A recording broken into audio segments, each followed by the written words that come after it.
Assalamualaikum warahmatullahi wabarakatuh.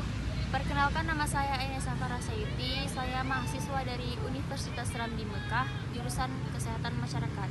Kami dari kelompok 1 ingin mempresentasikan hasil kerjasama kami yang berjudul Agama, Manusia, dan Islam. Assalamualaikum warahmatullahi wabarakatuh. Perkenalkan, nama saya Fatma Idar. Saya dari kelompok 1 ingin membahas tentang manusia, agama, dan Islam. Manusia, agama, dan Islam merupakan masalah yang sangat penting karena manusia menurut Al-Quran. Al-Quran memandang manusia sebagaimana fitrahnya yang suci dan mulia, bukan sebagai manusia yang kotor dan penuh dosa. Peristiwa yang menimpa Nabi Adam sebagai akal bakal manusia yang melakukan dosa dengan melanggar larangan Tuhan.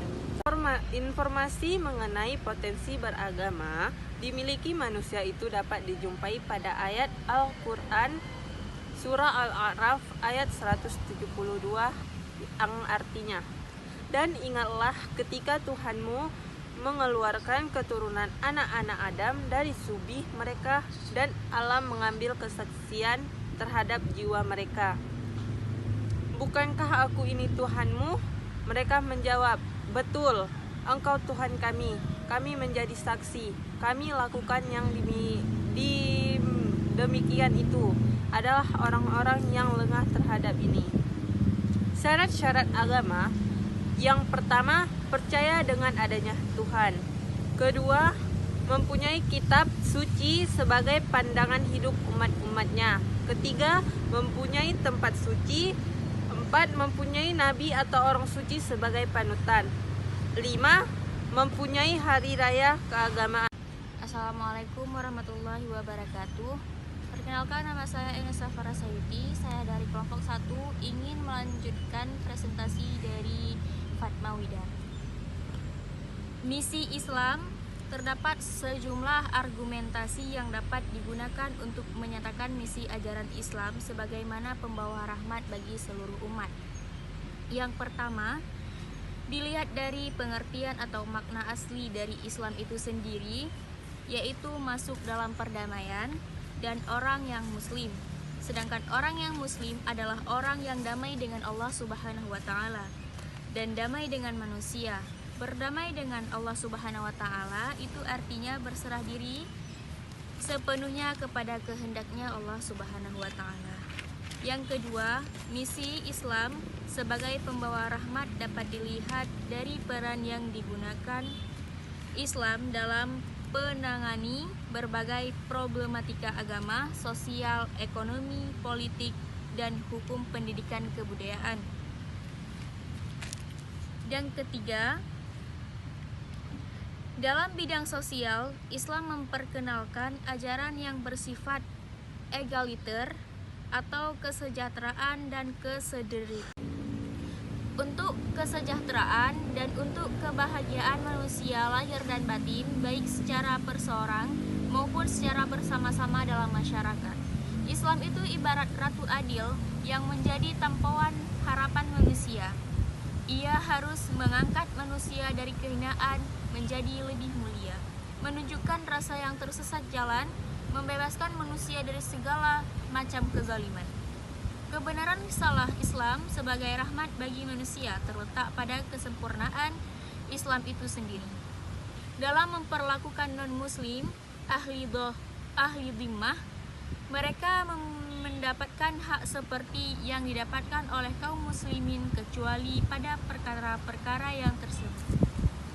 Dan kecuali sebagaimana halnya juga mereka dikenakan kewajiban seperti yang dikenakan perlindungan, yaitu melindungi mereka dari segala permusuhan eksternal.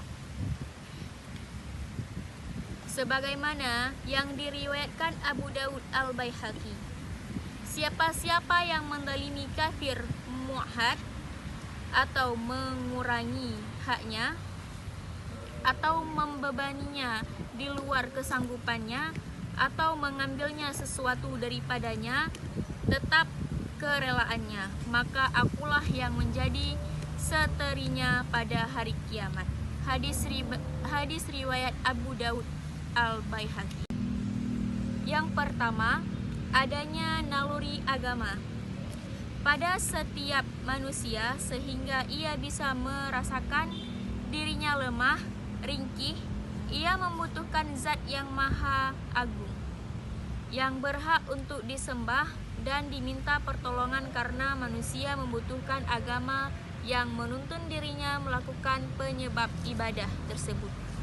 Yang kedua, dengan akal yang diberikan Allah Subhanahu wa taala pada diri setiap manusia, ia mampu memastikan adanya Tuhan, pencipta alam semesta. Sebab keberadaan alam semesta yang lemah, terbatas, lebih kurang, dan saling membutuhkan pasti merupakan makhluk. Hal itu memastikan adanya Al-Khaliq yang menciptakan. Demikian kebutuhan manusia pada agama selain didorong oleh ghaziyah, juga oleh kesimpulan akal.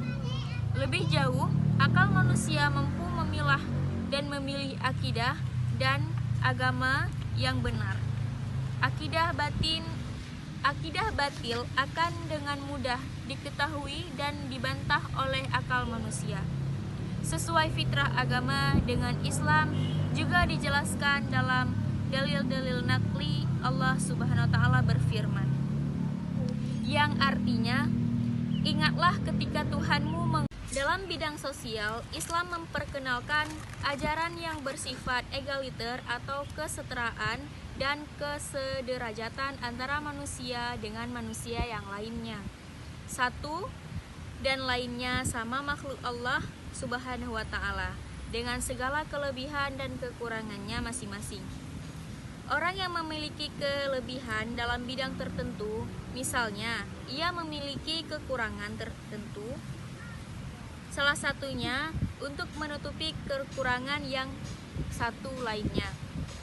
Demikian seterusnya, kelebihan yang dimiliki seseorang bukan untuk memeraskan yang lain.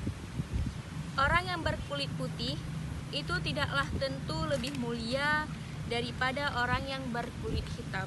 Sedangkan orang yang berkulit hitam tidaklah lebih rendah daripada orang yang berkulit putih.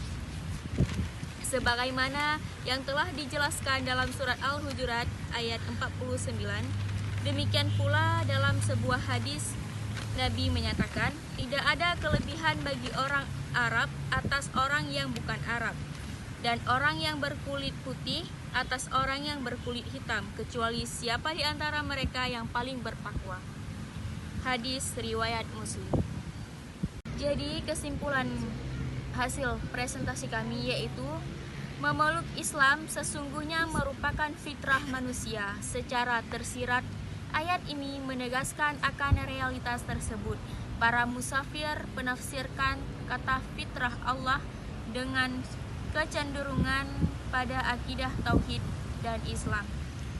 Bahkan Islam itu sendiri selain ayat ini sesuaikan Islam dengan fitrah manusia juga dapat terlihat dari beberapa fakta berikut. Yang pertama, adanya ghariyah at-taiduriyah, naluri agama.